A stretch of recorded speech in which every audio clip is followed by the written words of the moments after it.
Soyez bénis. Vous savez, toute réclamation n'est pas forcément ancestrale. Toutes les réclamations ne sont pas forcément à cause de ce que les ancêtres ont fait. D'accord?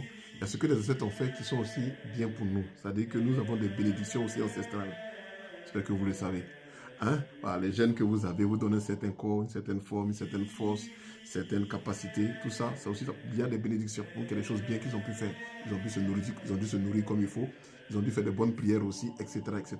Donc, le monde spirituel ne se limite pas seulement aux malédictions ancestrales. Cependant, il y a des mots, vous devez être au courant, qui peuvent venir de choses que nous avons pu faire. Il y a des mots qui peuvent venir de choses que nous avons pu ou même oublier, mais qui sont présents à cause de ce que nous avons pu faire. Il y a aussi des mots qui viennent de nos pensées négatives.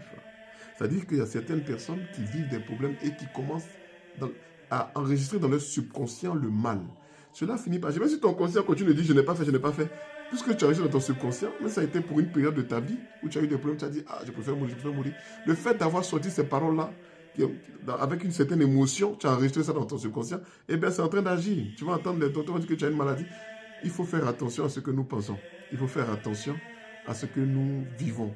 Il faut faire attention à nos paroles lorsque nous sommes sous émotion.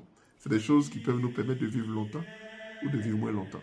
Or, bien sûr, il y a des moyens scientifiques d'ailleurs, bien qu'ils sont de plus en plus prouvés, d'annuler ces choses-là. Il y a des moyens d'accéder à votre subconscient par des prières simples, par des moyens des psaumes, par la lecture biblique, en se confiant à Dieu, en disant un type de parole pendant longtemps, en se répétant les paroles bibliques, par exemple. Ça, c'est le moyen sûr que, quand vous allez vous coucher, par exemple, vous allez vous entendre dire ces paroles-là, vous savez que c'est passé dans le subconscient. Donc, vous êtes assuré que vous avez vraiment maintenant la parole de Dieu comme arme, comme épée.